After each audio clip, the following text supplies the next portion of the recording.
जय हिंद स्टूडेंट्स। तो आज आ गई है वो घड़ी जिसमें एनसीईआरटी के सारे सॉल्यूशंस आपके सामने रखे जाएंगे। ये है पार्ट 1 बच्चों। अगर आप एनसीईआरटी की बुक देखेंगे तो इलेक्ट्रिक चार्जेस एंड फील्ड में अबाउट 25 क्वेश्चंस हैं। तो आज मैं लेके आई हूँ अबाउट 10 क्वेश्चंस आपके लिए। इसकी नेक्स्ट कॉन्जिक्यूटिव वीडियोस में आपके सामने रिमेनिंग क्वेश्चंस आएंगे।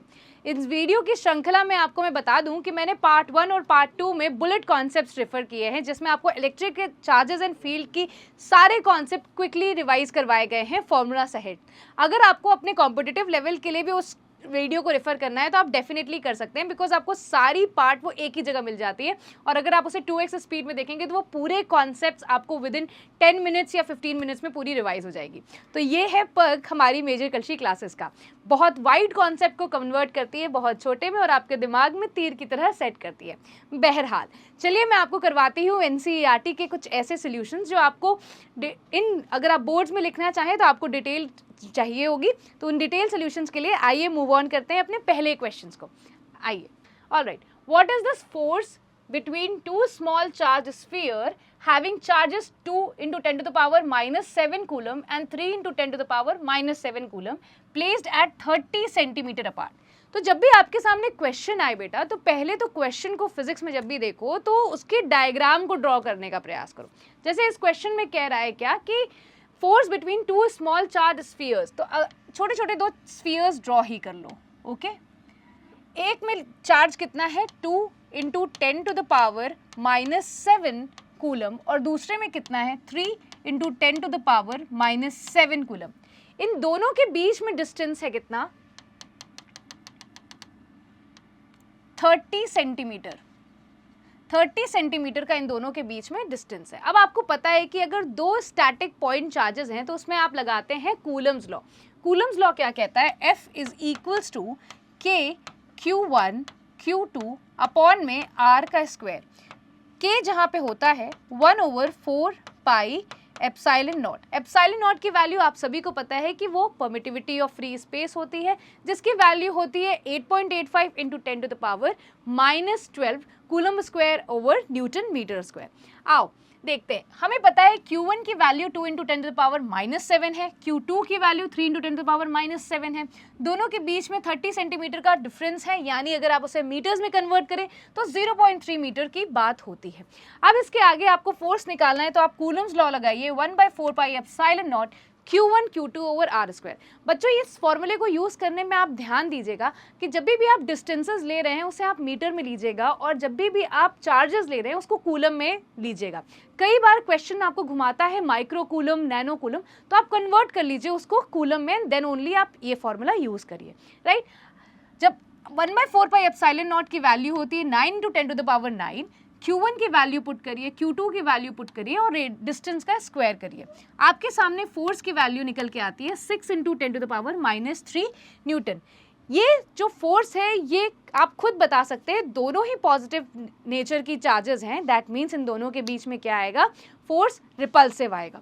सो repulsive in nature as the two charges are the like charges. Right, तो आपको अगर इसके सामने कोई घुमा के क्वेश्चन पूछे, कोई भी 2 पॉइंट चार्जेस देते तो आप आराम से निकाल लेंगे question. Right, but make sure करिएगा उसे मीटर्स में कन्वर्ट कर ले और कूलम में कन्वर्ट कर ले। आइए बात करते हैं नेक्स्ट क्वेश्चन की। The electrostatic force on a small sphere of charge 0.4 microcoulomb due to another small sphere of charge 0.8 microcoulomb in the air is 0.2 Newton. अब देखो बहुत ध्यान से इस क्वेश्चन को पढ़ना। Electrostatic force on A small sphere, कोई एक स्मॉल स्फीयर पे जिस पे चार्ज कितना है 0.4 microcoulomb due to the another small sphere of minus 0.8 microcoulomb. Question पढ़ने में ही समझ में आ गया कि दोनों ही कौन से चार्जेस हैं मेरे बच्चे, अनलाइक चार्जेस है, एक पॉजिटिव है और दूसरा नेगेटिव है। अब उन दोनों के बीच का फोर्स दे दिया है कितना 0.2 न्यूटन और मीडियम कौन सा है, एयर का मीडियम है। ठीक है बात। What is the distance between the two sphere, आप आराम से निकाल सकते हो। कैसे निकाल सकते हो, देखो आपको पता है इलेक्ट्रोस्टैटिक फोर्स 0.2 न्यूटन है, Q1 पे चार्ज इतना है, Q2 पे चार्ज इतना है। अब ध्यान दीजिए माइक्रो कूलम दिया है, micro coulomb 10 to the power minus 6, यानी 0.4 into 10 to the power minus 6, 0.8 into 10 to the power minus 6, आप इसे कूलम में कन्वर्ट कर लिए। अब electrostatic force between the spheres क्या होंगे, Q1 Q2 over 4 pi epsilon naught R square. अब आपको पता है जब आपने वैल्यूज पुट की तो 9 इंटू 10 टू द पावर 9 0.4, 0.8 इंटू 10⁻⁻⁶ दोनों ही में, और 0.2 का क्या हो जाएगा मेरे बच्चे, 0.2 फोर्स है तो आर स्क्वायर इधर हो जाएगा, 0.2 यानी फोर्स क्या हो जाएगा, नीचे आ जाएगा। ठीक है बात। आर स्क्वायर की वैल्यू क्या निकल के आ रही है, 144 इंटू 10⁻⁻⁴, यानी आर की वैल्यू क्या आएगी, √144 इंटू 10⁻⁴, यानी फाइनल आपका जो डिस्टेंस आ रहा है वो 0.12 मीटर्स ही आ रहा है, राइट, 0.12 मीटर्स। आगे देखिए, the distance between the two sphere is what, 0.12 meters.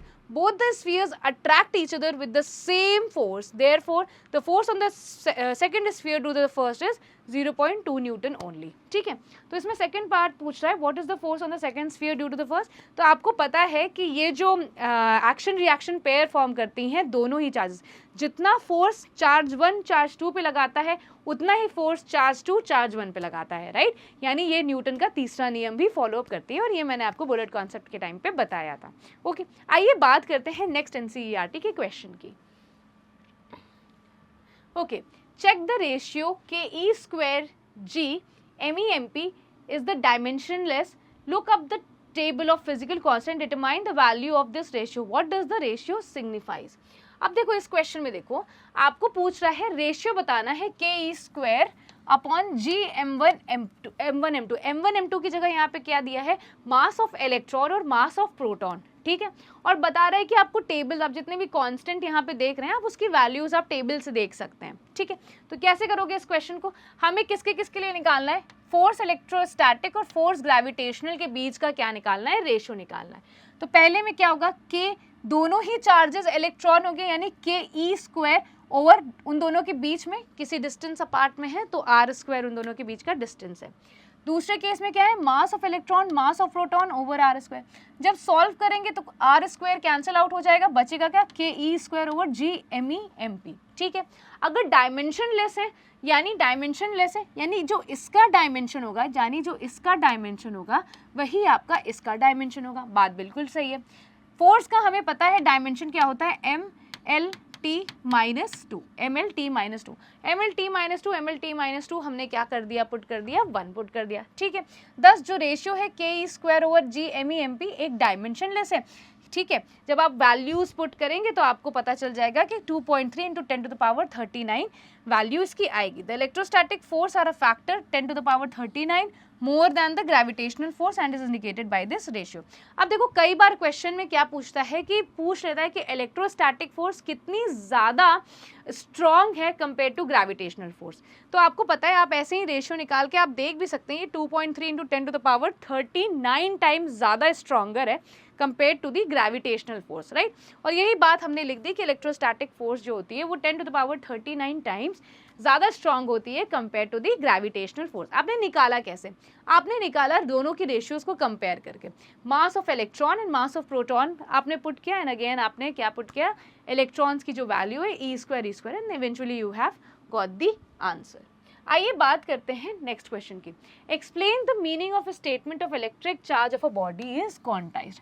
जब पहले देखो, जो पहला पार्ट इसमें कहता है कि कैसे इसको समझा सकते हैं कि चार्ज इज क्वांटाइज्ड। तो क्वांटाइज्ड के लिए मैंने आपको बताया था कि किसी भी बॉडी पे जब चार्ज एग्जिस्ट करता है तो वो NE के फॉर्म में ही एग्जिस्ट करता है, राइट। NE जहाँ पे E की वैल्यू क्या कहलाती है, 1.6 इंटू 10⁻⁻19 कूलम, राइट। यानी अगर कोई भी बॉडी पर चार्ज है तो वो हमेशा NE के फॉर्म में ही होगा। NE यानी या तो 1E होगा, या तो 2E होगा, या तो 3E होगा, एंड ऐसे करते करते यानी नंबर ऑफ जो इलेक्ट्रॉन्स हैं वो क्या होंगे, इंटीजर वैल्यू होगी, 1 2 3 4 एंड सो ऑन। ठीक है, इतनी बात है। अब इसको कैसे एक्सप्लेन कर सकते हैं, आओ समझते हैं। The statement electric charge is quantized means that the electric charge can only exist in the discrete amounts, अलग अलग तरीके से ही एग्जिस्ट करता है, अलग अलग तरह से ही। आप ऐसा नहीं कर सकते कि हाफ इलेक्ट्रॉन, 1.5 इलेक्ट्रॉन, ऐसे आप नहीं बता सकते हैं। आप क्या कहते हैं, 1 इलेक्ट्रॉन, 2 इलेक्ट्रॉन, ठीक है, फ्रैक्शनल आप नहीं बता सकते। रादर दैन ना कॉन्टिन्यूअस रेंज नहीं होती, 1 2 3 यानी 1.1 इलेक्ट्रॉन नहीं होता, 2.3 इलेक्ट्रॉन नहीं होता, पूरा 1 2 इलेक्ट्रॉन ऐसे ही होता है। This implies that the total electric charge on a body can be expressed as an integral multiple of elementary charge E, which is the charge on a single electron 1.6 into 10 to the power minus 19. Therefore the charge can be represented as Q is equals to Ne, जहाँ N क्या कहलाता है 0, 1, 2, 3 and so on. This means that the charge can take only values like 0, 1, 2 and cannot be in the fractions of the elementary charge. तो भाई fractions में कभी भी आपके charges नहीं होते हैं, exist करते हैं, हमेशा integer values में ही exist करते हैं. आइए बात करती हूँ next question की. इसी में एक पुराना सेकंड पार्ट था कि why one ignore the quantization of electric charge when dealing with macroscopic, यानी लार्ज स्केल चार्जेस की जब हम बात करते हैं, तो हम ये जो क्वांटाइजेशन वाली प्रॉपर्टीज है इसको भूल क्यों जाते हैं. तो भाई इसको भी समझ लो, इसको कैसे समझोगे. The quantisation of electric charge can be ignored when dealing with macroscopic यानी large scale charges, because the magnitude of these charge is extremely large compared to the charge of single electron. For instance, even a small macroscopic object can carry a charge of the order of microcoulomb, which corresponds to an enormous number of electrons, 1012 or more. ठीक है. As a result, the difference between the actual charge and the nearest integral multiple of the elementary charge becomes negligible. Thus, for practical purpose, we can treat electric charge as continuous of in macroscopic systems.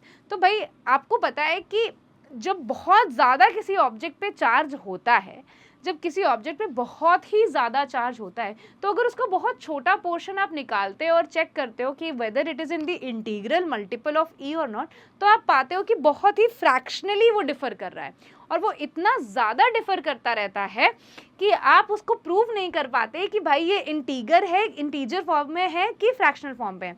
तो आप जो ये large scale में बात करते हैं या macroscopic level पे बात करते हैं लार्ज चार्जेस के लिए, तो हम ये मान लेते हैं कि चार्जेस क्या है वहाँ पे कॉन्टिन्यूअस हैं, बिकॉज इतनी छोटी छोटी जो चार्जेस अगर हम निकाल लें तो उन्हें आप अलग तरीके से नहीं डिफर कर सकते, मतलब बहुत lightly it is differing from the NE वाली चीज़. ठीक है. तो इसी कारण से हम मैक्रोस्कोपिक लेवल पे कॉन्टिन्यूअस चार्ज डिस्ट्रीब्यूशन कहते हैं, ना ही डिस्क्रीट चार्ज डिस्ट्रीब्यूशन.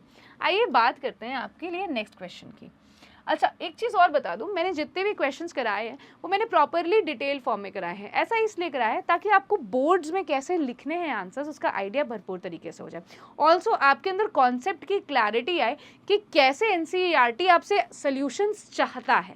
राइट. आइए बात करते हैं दूसरे पार्ट की. When a glass rod is rubbed with silk, charge appears on both. A similar phenomenon is observed with many other pairs of body. Explain how this observation is consistent with the law of conservation of charge. तो भाई आपने देखा होगा कि अगर आप कभी भी प्लास्टिक चीज़ को अपने सर से रब करें और बिट्स ऑफ पेपर की तरफ जाएं, तो बिट्स ऑफ पेपर जो कि एक इंसुलेटेड मटेरियल है वो अट्रैक्ट हो जाएगा कोम्ब की तरफ. पहली बात. दूसरी बात, आप देख रहे हैं कि अगर ग्लास रॉड को सिल्क से रब करते हैं, ऐसा आपने बुक में भी पढ़ा होगा, तो भी क्या होता है, दोनों पे ही क्या आ जाते हैं, चार्ज आ जाते हैं. तो ये जो चार्ज आ रहे हैं, क्या ये कंजर्वेशन ऑफ चार्ज को फॉलो कर रहा है? ऐसा तो नहीं हो रहा है कि एक पे चार्ज डिस्ट्रॉय हो जा रही है और एक पे चार्ज क्रिएट हो जा रही है. खुद सोचो, खुद ये चीज़ समझो कि अगर एक पे नेगेटिव चार्ज आ रहा है और एक पे पॉजिटिव चार्ज आ रहा है, यानी नेगेटिव चार्ज पे इलेक्ट्रॉन्स क्रिएट हो जा रहे हैं या और पॉजिटिव चार्ज पे इलेक्ट्रॉन्स डिस्ट्रॉय हो रहे हैं, क्या चार्ज कंजर्व हो रहा है? Actually not. होता क्या है, इलेक्ट्रॉन्स ट्रांसफ़र हो जाते हैं, जिस पे ट्रांसफ़र होते हैं उस पर नेगेटिव चार्ज आता है और जिससे ट्रांसफ़र होते हैं उस पर पॉजिटिव चार्ज आता है. आओ इसको डिटेल्ड वे में इसमें समझते हैं. The phenomenon of charging by friction is in the complete harmony with the law of conservation of charge. जब दो neutral objects are rubbed in such a phenomenon, both objects gets charge. Before friction both objects are what? Neutral. Neutral का मतलब क्या होता है? That number of protons and the number of electrons both are equal. ठीक है. That is, their total charge is 0. In all such observations, it has always been found that as much positive charge comes on one object, the same negative charge comes on the other object. Thus, even after charging by friction, the net charge of both objects remains same. वही बात है कि जब transfer हो जा रहा है electrons का from one body to the other body, तो आपको पता है कि ट्रांसफ़र हो रहा है, ना ही क्रिएट हो रहा है ना ही डिस्ट्रॉय हो रहा है. एक से निकल के दूसरे में ट्रांसफ़र हो जा रहा है, इसलिए दोनों पे ही ऑल्टरनेट चार्ज आ जा रहे हैं. एक पे नेगेटिव आ जा रहा है, एक पे पॉजिटिव आ जा रहा है. आई होप आपको कॉन्सेप्ट क्लैरिटी भी मिल गई होगी. आइए बात करते हैं नेक्स्ट क्वेश्चन की. 4 point charges QA 2 microcoulomb, QB -5 microcoulomb QC 2 microcoulomb and QD -5 microcoulomb are located at the corners of a square. ठीक है, A, B, C, D of side 10 centimeter. What is the force on a charge 1 microcoulomb placed at the center of a square? अब देखो इसमें क्या है कि कुछ charges को एक स्क्वायर पे अरेंज कर दिया गया है और 1 माइक्रोकूलम चार्ज पे आपसे फोर्स पूछा जा रहा है। तो पहले हमको देखना पड़ेगा कि कैसे अरेंज किया गया है। तो आप देख लीजिए कि QA पे 2 माइक्रोकूलम है, QB पे -5 माइक्रोकूलम है, QC आपका +2 माइक्रोकूलम है और QD आपका क्या है -5 माइक्रोकूलम है। और सेंटर पे कितना चार्ज रखा गया है? सेंटर पे 1 माइक्रोकूलम चार्ज रखा गया है। अब देखिए 1 माइक्रोकूलम चार्ज रखा गया है, इसको थोड़ा सा वेक्टर फॉर्म में ही समझेंगे क्योंकि फोर्स ऑलरेडी एक वेक्टर क्वांटिटी होती है। अब इस 1 माइक्रोकूलम चार्ज पे, इस 1 माइक्रोकूलम चार्ज पे ये प्लस चार्ज है, यानी ये इस पे कैसी फोर्स लगाएगा? कुछ इस डायरेक्शन में फोर्स लगाएगा। ये +2 माइक्रोकूलम चार्ज इस पे इस डायरेक्शन पे लगाएगा और दोनों ही चार्ज इक्वल डिस्टेंस में होंगे तो ये कैंसिल आउट हो जाएंगे।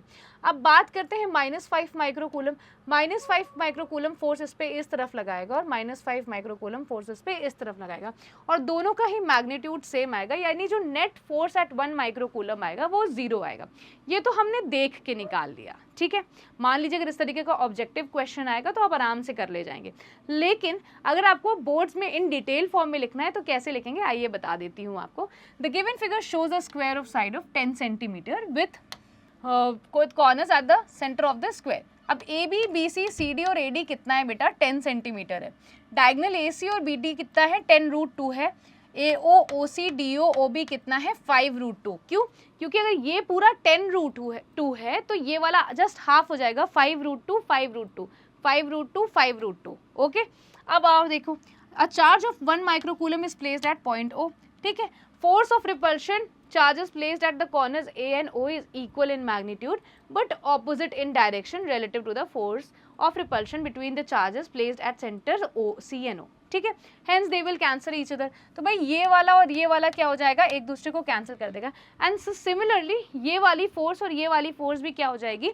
एक दूसरे को कैंसिल कर देगी एंड इवेंचुअली 1 माइक्रोकूलम पे कितना चार्ज हो जाएगा? At the centre the 1 microcoulomb charge will be 0, right. आइए बात करते हैं नेक्स्ट क्वेश्चन की। An electrostatic field line is a continuous curve that is a field line can not have sudden breaks, why not? Explain why two field lines can never cross each other at any point. तो भाई पहले question और पहले part की बात करें इस question में तो बोल रहा है कि एक electrostatic field line is a continuous curve, ठीक है, ये तो हमें पता ही है।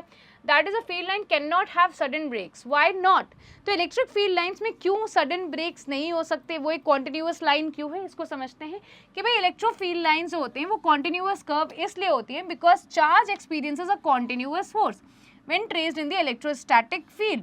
The field line cannot have sudden breaks because the charge moves continuously and does not jump from one point to the other.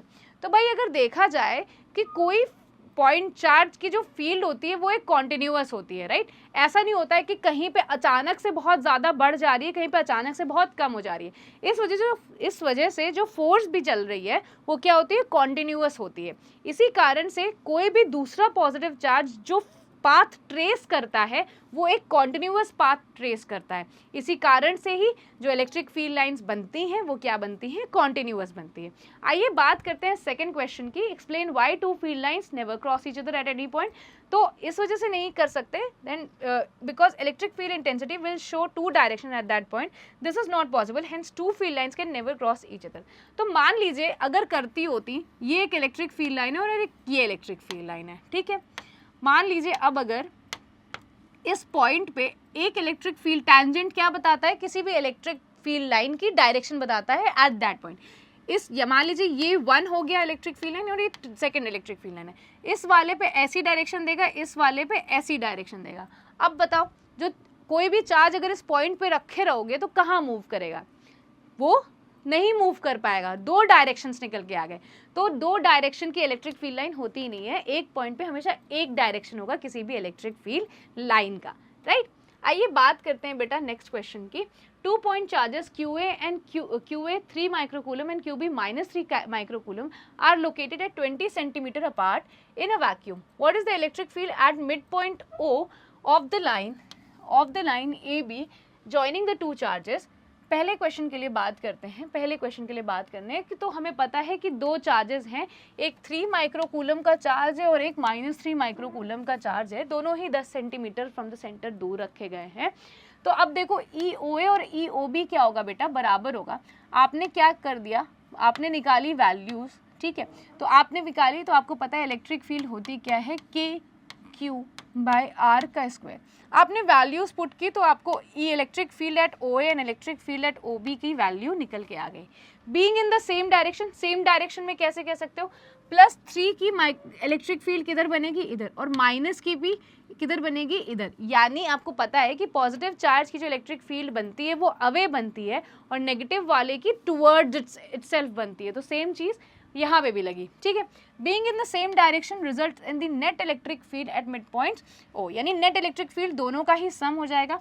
जब दोनों का ही सम हो जाएगा तो 2 टाइम्स ऑफ दिस वैल्यू हो जाएगी और ये जो इलेक्ट्रिक फील्ड बनेगी ये अलोंग OB बनेगी, क्योंकि नेट इलेक्ट्रिक फील्ड दोनों की ही ऐड हो जा रही है, अलोंग OB हो जा रही है, ठीक है। अब बी पार्ट की बात करते हैं। तो बी पार्ट का क्वेश्चन ये कहता है कि if a negative test charge of magnitude 1.5 × 10⁻⁻19 coulomb is placed at this point, ठीक है, what is the force experienced by the test charge. क्या फोर्स एक्सपीरियंस होगा बाय द टेस्ट चार्ज। तो force acts on to the base test charge when it is put on point O। तो Q0 आपको पता है 1.5 × 10⁻⁻19। Force के और electric field कैसे रिलेट करती है, F = Q0E, राइट। तो जब आप वैल्यूज़ पूरी पुट करेंगे तो आपको आंसर पता चल जाएगा।